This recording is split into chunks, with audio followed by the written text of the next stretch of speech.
اب اس کے بعد یہ ایک سورت جو آ رہی ہے، اس کے بارے میں عام طور پر آپ کو لکھا ہوا مل جائے گا کہ یہ سورہ جو ہے یہ مدنیہ ہے، لیکن یہ کہ یہ اکثر سورتوں کے بارے میں یہ جو آخری ہیں، ہر قرآن مجید میں کوئی نہ کوئی ایک رائے تو لکھی ہے، لیکن جب تفصیل دیکھتے ہیں تو بہت سی آراء ہیں اس میں، یہ کوئی ایک رائے نہیں ہوتی۔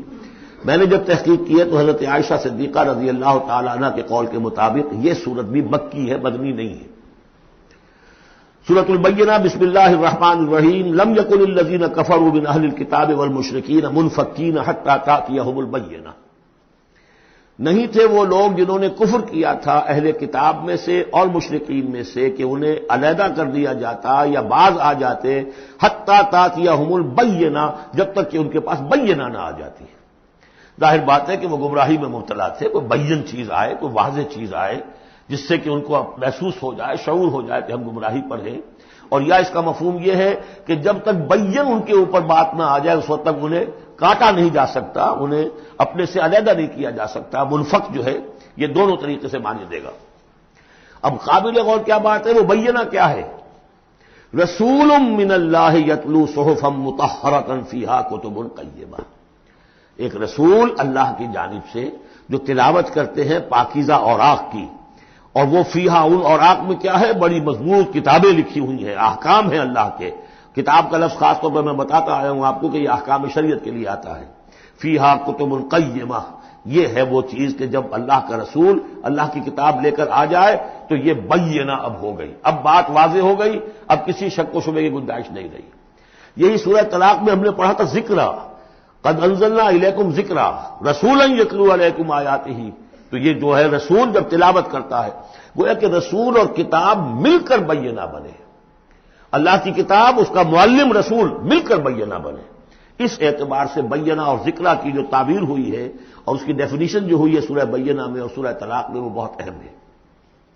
اب فرمایا وما تفرق الذین اوتوا الکتاب الا من بعد ما جاءتهم البینہ، یہ جن لوگوں کو کتاب دی گئی تھی انہوں نے جو پہلے بھی تفرقہ کیا ہے آپس میں، یہ جو بٹ گئے، یہ کوئی نصارہ بن گئے، کوئی یہودی بن گئے، پھر نصارہ میں نہ معلوم کتنے فرقے ہوئے اور یہودیوں میں کتنے فرقے ہوئے، یہ سارا تفرقہ ہوا کب؟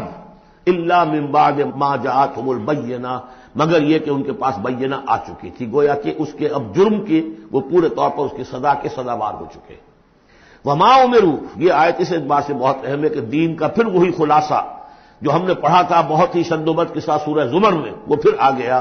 وما امروا الا لیعبدوا اللہ مخلصین لہ الدین حنفاء، اور انہیں حکم نہیں ہوا تھا مگر اس بات کا کہ بندگی کریں، پرستش کریں اللہ کی، لیکن اس کے لیے اپنی اطاعت کو خالص کرتے ہوئے۔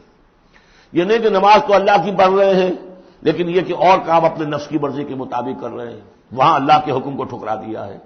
کاروبار جو کر رہے ہیں وہ اور طریقوں سے کر رہے ہیں جو حرام ہے، تو یہ تو پھر بندگی نہ ہوئی۔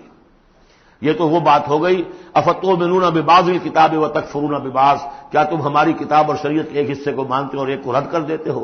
فما جزاء من یفعل ذلک منکم الا خزی فی الحیاۃ الدنیا، تو جو کوئی بھی تم میں سے یہ رویہ اختیار کرے گا اس کی کوئی سزا اس کے سوا نہیں ہے کہ دنیا میں ذلیل و خوار کر دیے جائیں، ویوم القیامۃ یردون الی اشد العذاب، اور قیامت کے دن بدترین عذاب میں جھونک دیے جائیں۔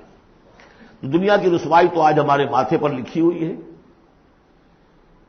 1.5 ارب انسان، 1.25 ارب تو کم سے کم ہے، 120-130 کروڑ سے کم نہیں آج مسلمان، عزت نام کی کوئی شے نہیں۔ عالمی معاملات میں بھی ہیو نو سے، کسنوی پرست کے بھیا کیس تھی، ہماری پالیسیاں کہیں اور بنتی ہیں، کہیں اور سے ہمارے بجٹ کے لیے انسٹرکشن کہیں اور سے آتی ہیں، اور تو اور بات ہے۔ تو وما امروا الا لیعبدوا اللہ مخلصین لہ الدین حنفاء، یکسو ہو کر پوری زندگی اللہ کے قانون کے تحت ہوگی تو پھر عبادت قبول ہوگی، ورنہ یہ جو ہے کہ کچھ اللہ کو دو اور کچھ قیصر والا قیصر کو دو، خدا والا خدا کو دو، یہ اسلام میں قابل قبول نہیں۔ اب اس کے بعد فرمایا وَيُقِيمُوا الصَّلَاةَ وَيُؤْتُوا الزَّكَاةَ، اس کے علاوہ وہ نماز قائم کریں، زکوٰۃ ادا کریں۔ بندگی اور شے ہو گئی، نماز اور زکوٰۃ علیحدہ شے ہو گئی۔ بندگی تو اطاعت ہے، زندگی آمد برائے بندگی، زندگی بے بندگی شرمندگی۔ اس بندگی کے حقوں کے تقاضوں کو پورا کرنے کے لیے نماز دی گئی آپ کو، تاکہ آپ یاد تو کرتے رہیں، اللہ کو یاد تو کرتے رہیں، تاکہ وہ جو عہد کیا ایاک نعبد و ایاک نستعین دن میں 5 مرتبہ تازہ ہو جائے۔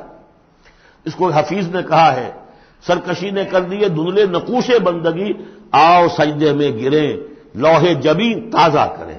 یہ جو ہے اس کے اوپر دھندلے ہو گئے ہیں نقوش بندگی. نماز پڑھو تاکہ یہ بندگی کا نقش پھر اور چمک اٹھے. ایاک نعبد و ایاک نستعین کتنی مرتبہ دہراؤ گے سورہ فاتحہ کو ہر نماز میں تو تم اپنے عہد کو تازہ کر رہے ہو.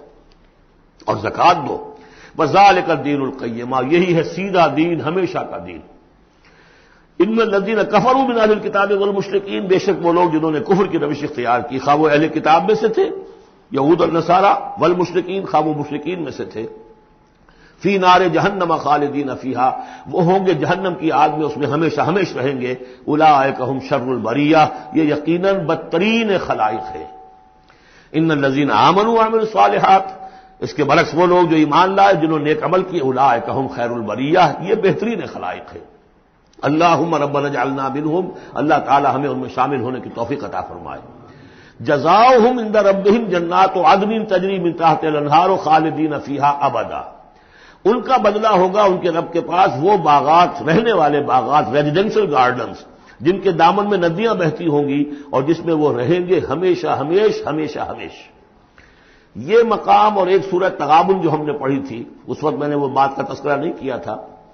دو مقامات قرآن مجید کے ایسے ہیں جہاں جو سائملٹینیس کنٹراسٹ ہے وہ یہ ہے کہ جہنم کے لیے صرف خالدین فیہا آیا ہے اور جنت کے لیے خالدین فیہا ابدا تو یقیناً کوئی نہ کوئی فرق ہے.